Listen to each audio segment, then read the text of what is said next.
Alrighty guys, so we are meeting to talk about our walkthrough form. So thank you guys again for being here. I appreciate you all taking the time out of your day. In your folder, we have all the things that we're going to go over today. So we'll start with our walkthrough form, or our agenda for the day. So today is the 6th. Okay, meeting norms, just a reminder, please make sure we keep side conversations to a minimum. Make sure if you do have a emergency phone call that you need to make, that you step outside and take care of that. Okay. All right, so our goal today, we are wanting to create a walkthrough form that is based off of our student needs and based off of our teacher needs. So we're gonna look at a couple reports, we're gonna look at a couple different walkthrough forms that I found from different districts, different samples. We're gonna compare it to ours and see how it is similar, how is it different, what do we want to change, what do we want to add, what do we want to get rid of entirely. Okay, all right, so let's look at our paper report. All right, I've got a few things highlighted on mine. I kind of want to see what you guys think, what stands out to you about this information. It's not the full report, I just printed off the last year's STAR results, so how we compared to the rest of the state taking STAR test and how our campus, just 6 through 8, performed as compared to our other campuses, or our state people. Take a second, we'll take about 2 minutes, review the first couple pages, see what you think, you can tear it apart if you need to.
All right, about 1 more minute.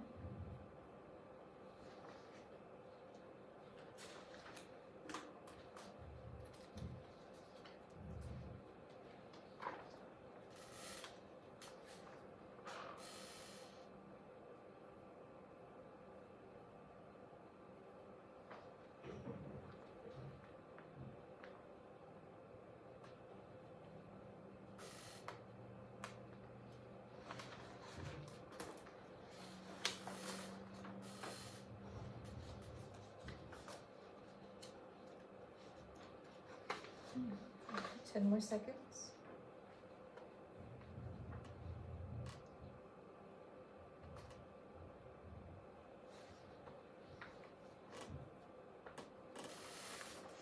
All right, so what is something that you guys notice that stands out most to you about our data versus the state's data?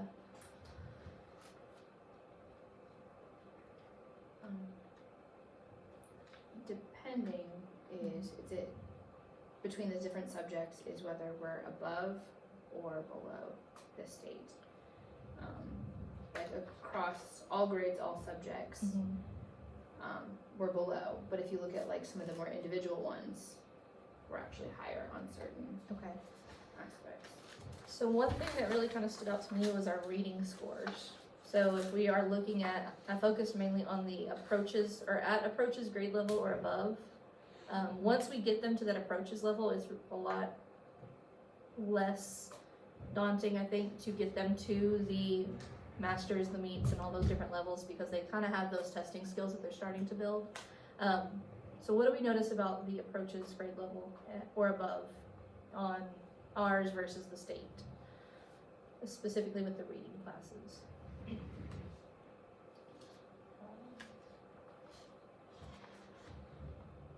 The state's at like 70% or higher.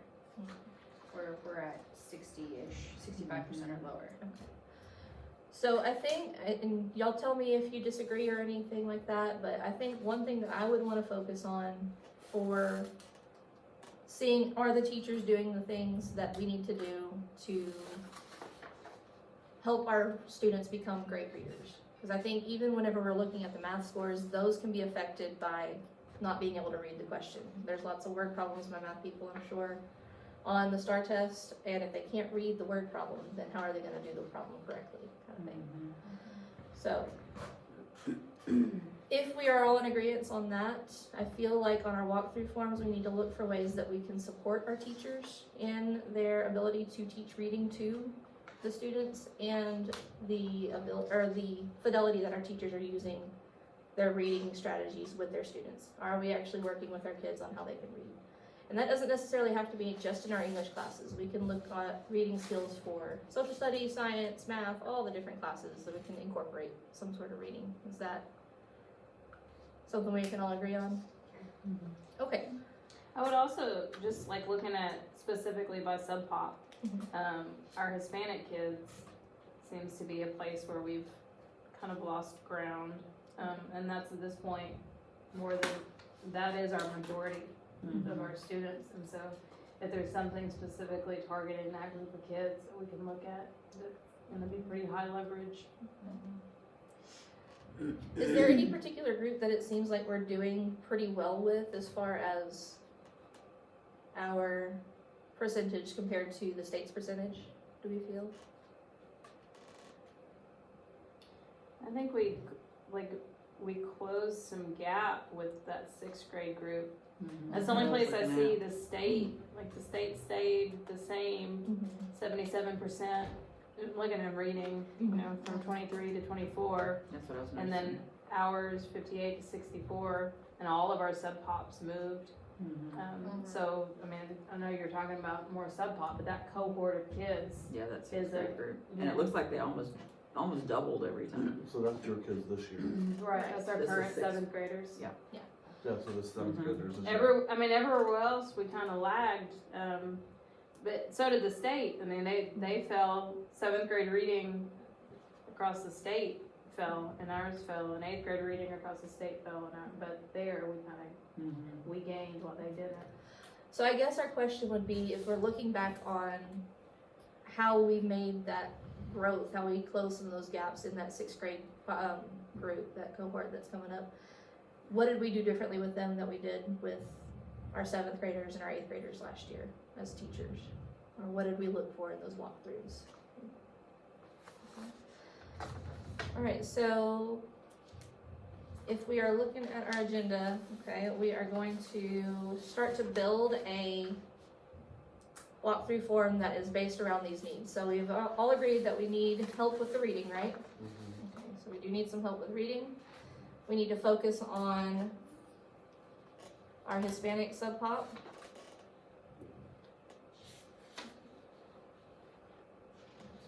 And we need to look at what we did differently with our 6th grade cohort. Okay, is that everybody in agreement with that one? Okay. All right, so just for the sake of time, you guys, I don't want to keep y'all here all night. If you go to the next little stack of, or not next stack, I'm sorry, the next few pages in the paper report, we can see our student population versus our teacher population, and how many veteran teachers we have versus how many brand new teachers we have. The brand new teachers, our teacher population one, is going to be the very last page. It's 25 of 27 on the bottom if you're looking for that. So we have a pretty good percentage of beginning teachers. It shows that we have a 17.9% of our staff is beginning, brand new to teaching, or at least brand new to teaching with us here in Henderson ISD.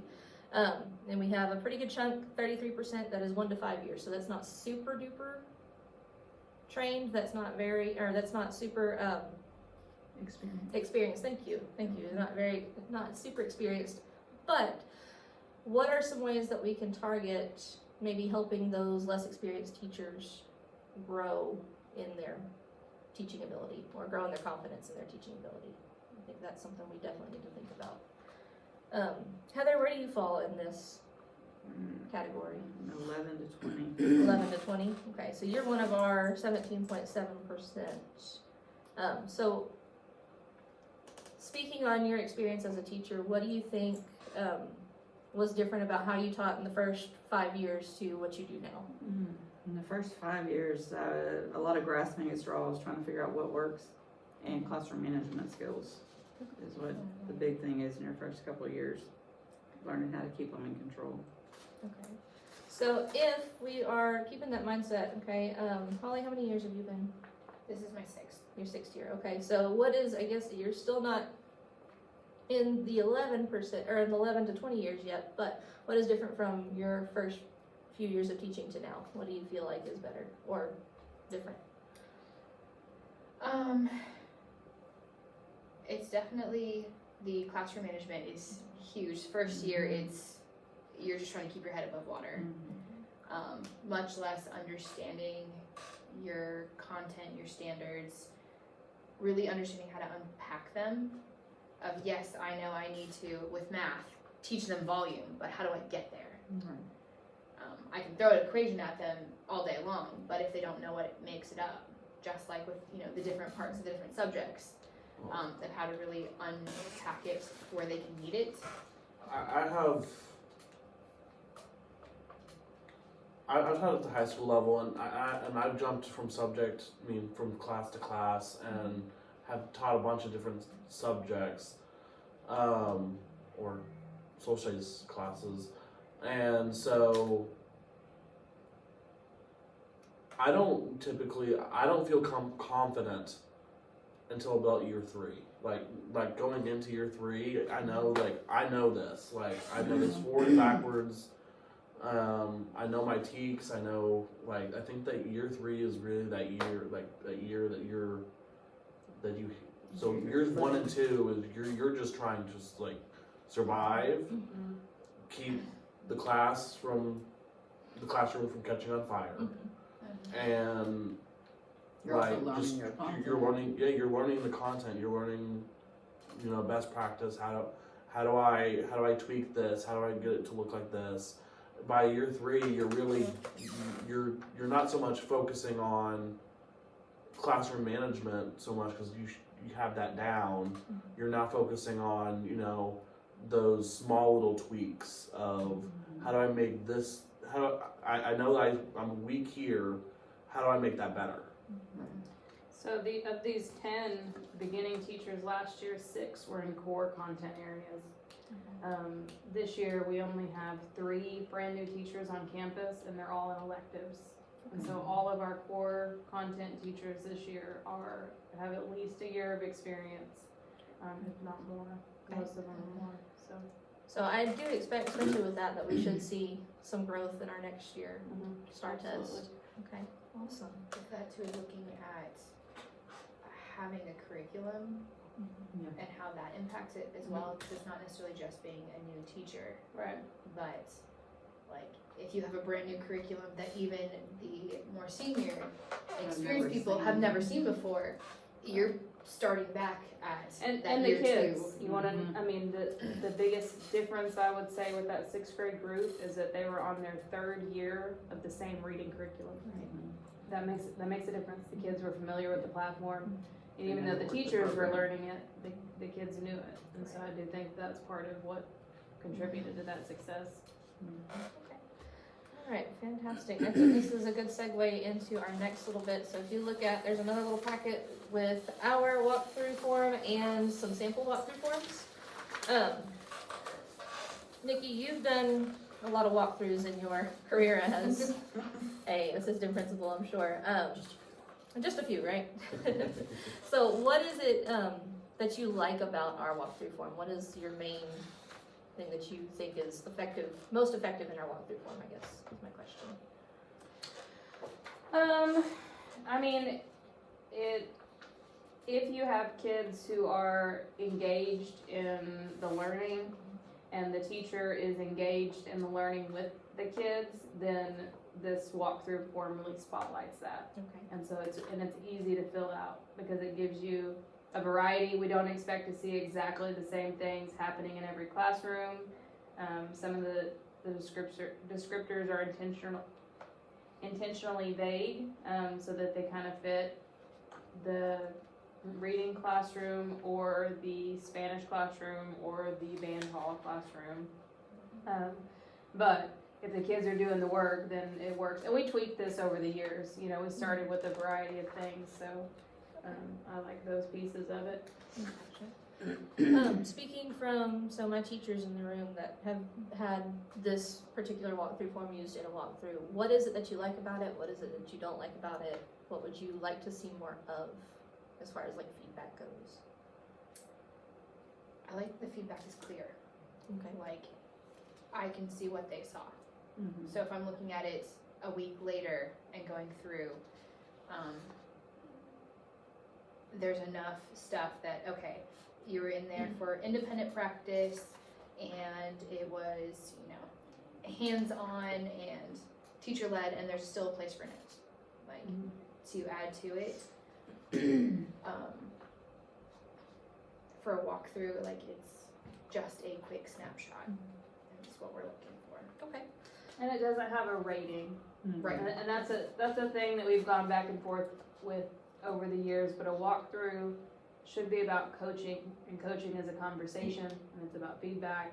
It's not evaluative, and it's really hard to distinguish those things, but we pushed for that on this one, that we don't want every time we go in the room for teachers to feel like they've been rated. Mhm. It's just not. And it's pretty black and white. I mean, Mhm. did I see it or did I not? Were they doing it or were they not? Right. So it's, I think that's definitely something we do need to consider whenever we're looking at creating this new one, is how can we make it clear to the teachers that we are not going in there to give them a gotcha. Which is what the district I came from. You were rated every single time Adam was in the room. And it wasn't a short brief, it was the full, like, formal type of rating every single time. Gosh.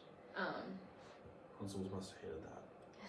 Yeah, it's a pain. Yeah. To me, when I go to do like a final evaluation, this is a piece of it. Mm-hmm. I look at those things, but to me, it's evidence that's either building towards a positive evaluation or it's already been used in a growth plan. If you're not on a growth plan, you know this is contributing to the things that you've done well. Mm-hmm. And so, Okay. Look at the ones that we have stapled together. These are just 3 examples that I found. Some are from different school districts in the area. Some are from some principal books that I found. But there's just a variety of different things on there. As we look through, what are some things that we see that are similar on our walkthrough form to what is on the ones in the packet versus some of the things that we don't see on our walkthrough form that we might want to add from other things. So take a few moments to kind of star through or look through and put stars next to the things you like. Maybe highlight the things that you see that are similar, things along those lines. Sorry.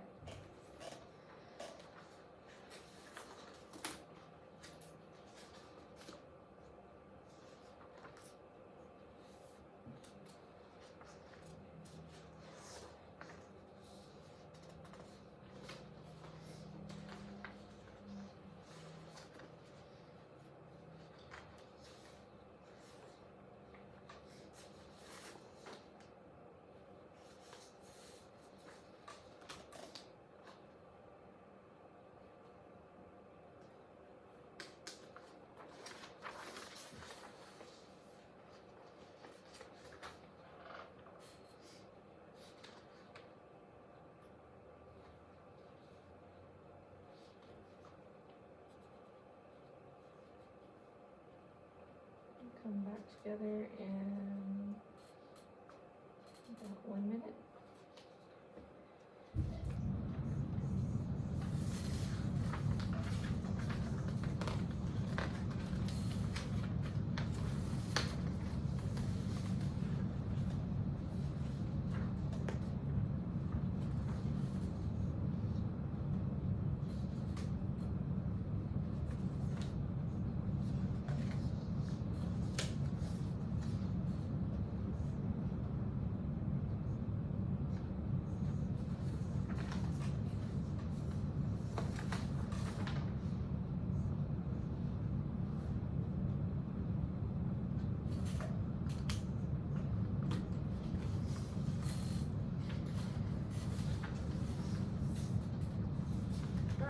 So keeping in mind the stuff from our taper report, sorry about that, guys. And what we have just gone through with looking at these different types of walkthrough forms, what are some things that we want to include on this new form that we're gonna create? Kind of like on that last one, it has the reinforcement and refinement, so maybe a quick comment on this. I think this could be done, you know, like a piece of advice. Okay. Maybe for a row and a glow. Yeah. A row and a row, Yeah. okay. Just maybe like a quick, this is what I saw, maybe you could do this, or just a quick. Okay, a glow and a grow. Outside perspective thoughts Right. to it. Because we're kind of enclosed in our own thought process, so maybe we didn't think about something that might work better. Especially if you don't remember, it was Tuesday last week, what was going on, what do I need to take from this? One thing that I really enjoyed, or that I think was usable, or trying to think of the word here. Usable is a good one for now, but was the one that we have on the second page. I think it's most similar-ish as far as the layout goes on our walkthrough form. I think it's the classroom activity observed. I think that's important to keep in there so that we know, hey, was I teaching up at the board? Was I moving around with the class or with the students? Was I sitting behind my desk? What was I doing? I think Right.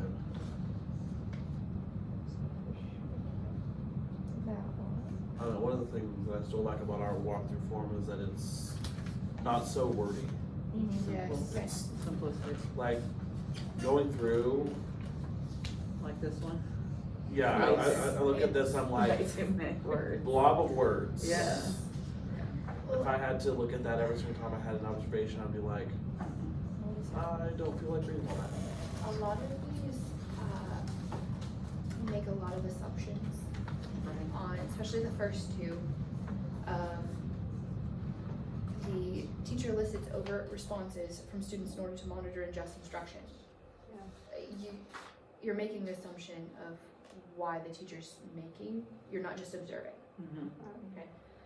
Unless you're truly seeing, hey, they just made a change, or they're going back and restating something.